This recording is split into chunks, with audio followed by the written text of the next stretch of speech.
A gente segue repercutindo então o pronunciamento que acompanhamos há pouco do presidente eleito Luiz Inácio Lula da Silva. Lula teve uma agenda extensa hoje em Brasília, se reuniu com os presidentes da Câmara dos Deputados, Arthur Lira, e do Senado, Rodrigo Pacheco. Depois esteve também com os presidentes do Supremo Tribunal Federal, a ministra Rosa Weber, e do Tribunal Superior Eleitoral, Alexandre de Moraes. O vice-presidente eleito, Geraldo Alckmin, também esteve nessas agendas de Lula hoje em Brasília. E agora, no começo da noite, como vimos ao vivo, Lula fez esse pronunciamento, seguido por uma entrevista coletiva. José Maria Trindade traz pra gente, Zé, os bastidores das costuras todas que foram feitas aí em Brasília durante o dia e o que achou dessas primeiras declarações de Lula, agora depois desse retorno dele, do recesso que teve, depois do segundo turno e dessa agenda hoje em Brasília, Zé?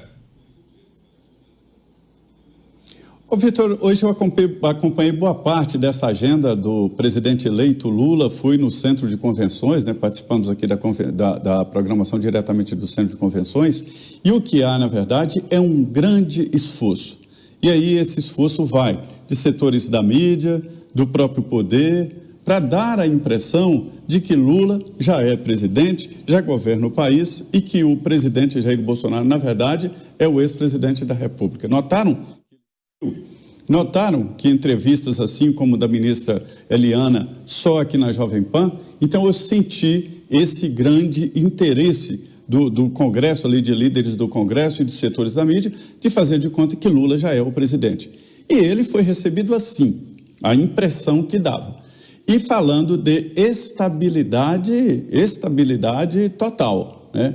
Não há essa estabilidade total, nós não podemos fechar os olhos para o que está acontecendo no país. Em vez de ir ao judiciário ou ao Congresso, as pessoas estão se concentrando na porta não é só do QG aqui em Brasília, mas em todo o país.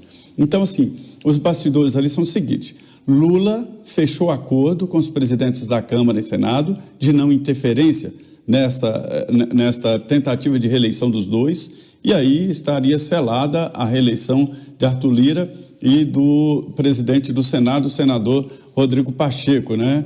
Ficaria muito caro para o PT e para o presidente eleito fazer um confronto ali, como ele queria. E nessas conversas, a tentativa de formar uma frente de garantia do seu governo. E por isso mesmo chamou Renan Calheiros e Jader Barbalho para esse grupo de transição. Não é garantia de participação no governo, mas é muito mais do que isso. É a elaboração do próximo governo. Então, esta é a realidade e os bastidores desta passagem de Lula aqui pelo poder. Agora, a agenda em destaque é a que não aconteceu. O encontro do presidente eleito com o presidente real, o presidente atual, Jair Bolsonaro. Alexandre Garcia. Bom, o que eu queria destacar é que o coordenador geral dessa transição, Geraldo Alckmin, está falando em 31 prioridades. Eu fico estranhando isso. 31 prioridades é como dizer que é o primeiro melhor, o segundo melhor, o terceiro melhor, né? Porque melhor é só um. Prioridade é uma. 31 prioridades são 31 ministérios, mais 3 que Lula prometeu são 34. Já está se aproximando do 39. Parece assim um déjà vu, a gente vai ver a reprise. Tudo indica que vai ver a reprise. E os coordenadores, os outros 4 coordenadores são a Janja, a Reis Gleisi Hoffmann, um ex-deputado tucano e a Luiz Mercadante. Parece que a única força aí de política é a Luiz Mercadante. E lá na comissão de transição, eu vejo até aqui o Daniel, que era do Collor, era o trio do Collor, eu anotei, o Daniel Tourinho. Vocês lembram do Daniel Tourinho? Era Daniel Tourinho, o Renan Calheiros, né, e o Cleto Falcão. Eram os 3 mosquiteiros de Collor. Está lá o Daniel Tourinho já representando. É um dos 12 partidos. 12 partidos que já estão se preparando para entrar em ministério. É, de novo, o trem da alegria em momentos que estão tentando dar, de novo, pedalada no teto de gastos. Paulo Figueiredo, o Alexandre e o Zé destrincharam para a gente os movimentos políticos do Lula. Quero te ouvir também sobre isso e sobre o discurso que acompanhamos juntos aqui, suas impressões sobre essa declaração que fez Lula agora há pouco, Paulo.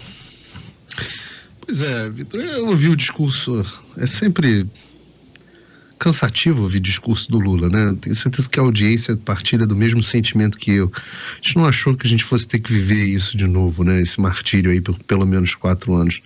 Ele começa dizendo que o sistema brasileiro, eu presto sempre atenção nas pessoas que usam esse argumento. O sistema brasileiro é maravilhoso porque nós sabemos o resultado rápido. Isso é a característica que torna o sistema eleitoral brasileiro bom. Só porque a gente sabe o resultado rápido.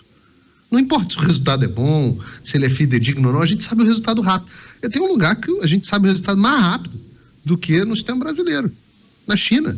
Na China, o Xi Jinping, a eleição foi rapidinho. Ele ainda botou para fora quem discordou dele. Esse negócio de botar para fora quem discorda ou perseguir politicamente, vocês estão familiarizados? Lembrando disso, vocês já viram isso em algum lugar recentemente?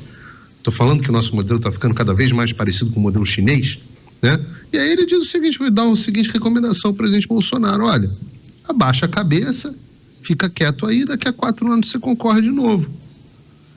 Tá bom, concorrer de novo, mas vai concorrer de novo com essas urnas aí?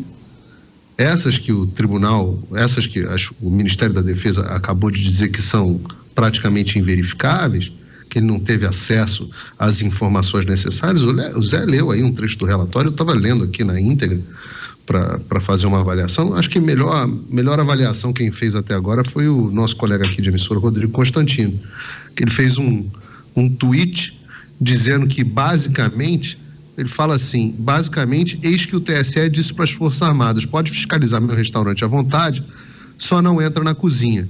Resumo em português claro do relatório do Ministério da Defesa: o TSE opera uma caixa preta.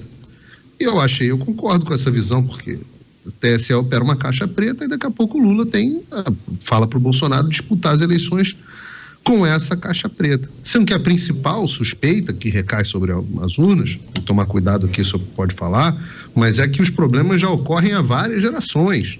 Então, pode ser que as ilegalidades ou fraudes ou o que quer que seja que porventura tivessem ocorrido no nosso sistema, eu acho que não ocorreram, quero dar aqui o voto de confiança, teriam acontecido já em eleições anteriores, onde o PT teria ganho, né?